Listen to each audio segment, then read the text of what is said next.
Bonsoir. Les hommes sont de plus en plus nombreux à faire le choix de la vasectomie contraceptive.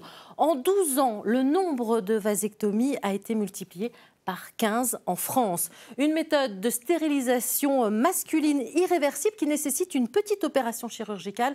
On en parle dans un instant avec notre invité, le docteur Jérémy Soria, chirurgien urologue à Clermont-Ferrand. Mais avant cela, écoutez le témoignage de Pierre. Il nous explique pourquoi il a fait ce choix il y a un an. Reportage d'Anne-Fleur Souchon et Johan Dorion. À 44 ans, Pierre a fait un choix radical. Sans enfant ni le désir d'en avoir, il a choisi la vasectomie. C'est surtout un copain qui m'en a parlé de son expérience. Et j'ai réfléchi pendant un an avant d'aller voir le généraliste. Donc une fois que je suis allé voir le généraliste, ma décision a été prise. Après, il a fallu quand même respecter les 4 mois de réflexion réglementaire. Et puis non, ma décision a été prise, c'était limpide. Limpide, pas pour tout le monde. Pour beaucoup d'hommes, la vasectomie rime surtout avec perte de virilité. Une vision que ne partage pas Pierre. Un an après l'opération, il ne regrette pas son choix. La masculinité, ça change rien du tout en fait. Il y a juste les spermatozoïdes qui vont pas dans le sperme, mais ça changera absolument rien à l'acte sexuel avec ma partenaire. En 2010, l'assurance maladie dénombrait moins de 2000 recours à cette méthode contraceptive, 15 fois plus en 2022. Cette gynécologue a constaté un effet positif de la vasectomie sur ses patientes. Ne plus porter seule la responsabilité de la contraception. Aujourd'hui, on va pouvoir avoir des hommes qui participent à la charge contraceptive et qui s'impliquent. Donc oui, on est content parce que ça vraiment nous dit que notre société, donc les hommes de notre société évoluent et s'intéressent. L'opération se fait en ambulatoire et nécessite quelques jours de repos. Elle est remboursée à 70% par l'assurance maladie. La vasectomie contraceptive, on en parle en détail avec notre invité, docteur Jérémy Soria. Bonsoir. Bonsoir. Alors vous êtes chirurgien urologue. Aujourd'hui, quel est le profil des hommes qui viennent vous voir ? Ce sont des hommes en général entre 25 et 45 ans, parfois un peu plus jeunes. Sur les extrêmes, c'est beaucoup plus rare. Et qui sont désireux de participer à la contraception dans le couple. Dès le plus jeune âge, dès 25 ans, parce que ça paraît jeune, 25 ans. Ouais. Ça peut arriver, il faut bien sûr que les patients soient majeurs, bien entendu, et qu'ils respectent tous les critères. Mais oui, ça peut arriver, c'est beaucoup plus rare. Personnellement, j'en ai eu 2-3, voilà, mais pas bien plus. J'imagine que de toute façon, avant, il y a une consultation importante pour réfléchir, il y a un temps de réflexion qui est important. Il faut beaucoup prendre le temps, la consultation ne dure pas 5 minutes, on prend le temps d'expliquer aux patients comment ça se passe au niveau de l'intervention, le délai de réflexion obligatoire médico-légal qui était évoqué dans le reportage de 4 mois, qui est incompressible et on ne triche pas avec ça. Et parfois, c'est le minimum. S'ils veulent plus, pas de problème, on peut attendre plus. J'ai des patients qui reviennent au bout de 2 ans après avoir plus mûrement réfléchi. Alors, on va en parler en détail. On le disait, le nombre de vasectomies a été multiplié par 15 en 12 ans. La société change concernant la contraception masculine. Il y a 50 ans, certains y pensaient déjà écouter ce témoignage. C'était en 1973. Bien, je me tournerai maintenant vers Monsieur Brionne. Monsieur Brionne, vous aussi, vous nous avez dit « je veux être là et je veux dire ce que je pense ». Je pense que la vasectomie, comme en général la contraception, est une affaire de couple. Et je ne vois pas pourquoi ma femme serait obligée à elle seule d'assumer ses responsabilités. Je peux quand même, étant partie prenante du couple, je peux fort bien assumer moi aussi mes responsabilités. Voilà, vous le disiez, dans cette contraception cette masculine, cette vasectomie, il y a un délai de réflexion qui est important. Si on change d'année, plusieurs années plus tard, est-ce que c'est possible de revenir en arrière? Est-ce qu'il y a des solutions? On peut revenir en arrière, mais c'est beaucoup plus compliqué. On peut pratiquer une intervention qui consiste à reconnecter les canaux défendants qui ont été coupés, qui est beaucoup plus difficile, plus longue, avec un taux d'échec assez important. Voilà. En revanche, en amont, vous proposez quand même la possibilité, c'est ça, de garder les spermes? On propose effectivement de conserver le sperme, ça se fait au SECOS. Chez nous, c'est sur le site à Estaing, au CHU.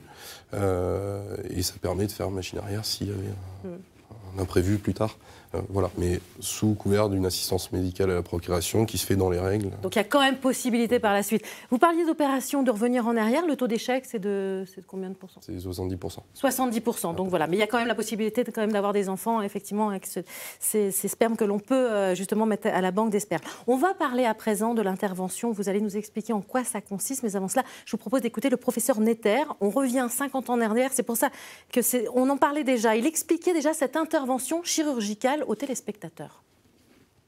Vous avez ici le testicule. Ce testicule est formé de petits tubes que nous verrons tout à l'heure, si vous voulez, au microscope. Ils s'abouchent, ils se terminent tous dans un canal qu'on appelle, dans un canal extrêmement tortueux qu'on appelle l'épididyme, qui se continue par le déférent ici, et ce déférent va s'aboucher ensuite dans l'urètre. Eh bien, la vasectomie, c'est l'ablation d'un petit segment de ce canal de façon à couper complètement la possibilité pour le sperme de sortir. Alors, docteur Soria, on va voir un schéma beaucoup plus moderne, mais en pratique, rien n'a changé finalement dans la pratique que vous faites? Non, le principe, c'est toujours de couper les canaux déférents de chaque côté afin d'empêcher les spermatozoïdes de partir du testicule, pour arriver jusqu'au niveau du... Alors, on va le voir normalement en schéma, justement. Ben, le voilà. Donc, effectivement, donc là, normalement, il y a juste une petite erreur sur le schéma. Vous me disiez, les spermatozoïdes ne ressortent pas, c'est ça? On évite qu'ils sortent, oui, tout à fait. On fait une petite incision de moins de 5 mm au niveau cutané pour sortir uniquement le canal déférent, côté droit puis côté gauche, bilatéral bien sûr. Et une fois qu'on a individualisé ce canal déférent, on va tirer dessus pour avoir une longueur suffisante et on va sectionner sur quelques centimètres le canal déférent. On va le ligaturer, le coaguler, le cautériser au bistouri électrique et ça empêche que les spermatozoïdes sortent. Voilà. Est-ce qu'il y a des risques sur cette opération? Toute intervention a ses risques, il n'y a pas de petite opération, mais les risques sont quand même très mineurs sur ce type d'intervention. Par rapport à l'incision, on va avoir le risque d'hématome qui est très faible et le risque infectieux, mais qui est très faible également. Ça se fait en ambulatoire? Ça prend combien de temps? Ça se fait toujours en ambulatoire. L'intervention, il y en a pour une quinzaine de minutes, à peu près 10 à 15 minutes. Quelles sont les conséquences après? Comment ça se passe? Pour le retour à la maison? Oui. Le retour à la maison, ils ressortent avec des soins locaux à faire. Et puis ensuite, la consigne, par contre, de garder une contraception efficace durant les 3 mois jusqu'au terme de ce délai pour lequel on fait le spermogramme.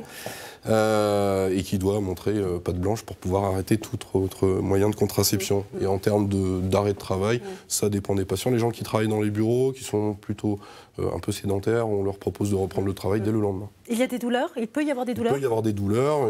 Il y a pendant longtemps? Ça dépend des patients. Souvent, alors personnellement, moi j'ai effectué une vasectomie il y a quelques mois.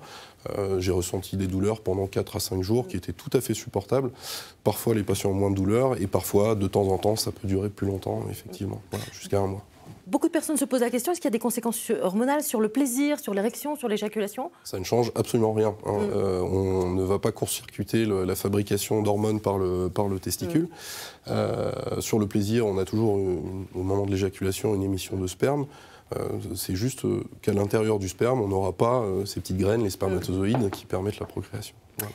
Merci beaucoup, docteur Soria, pour toutes ces explications concernant la vasectomie qui est de plus en plus pratiquée en France. Merci. Je vous en prie. Et puis je vous rappelle que vous pouvez retrouver cette interview en replay sur France.tv. Vous pouvez partager vos expériences ou communiquer avec nous via notre adresse mail et nos réseaux sociaux. En attendant, restez avec nous, l'information continue dans Ici 19h avec ce qu'il faut retenir de l'actualité.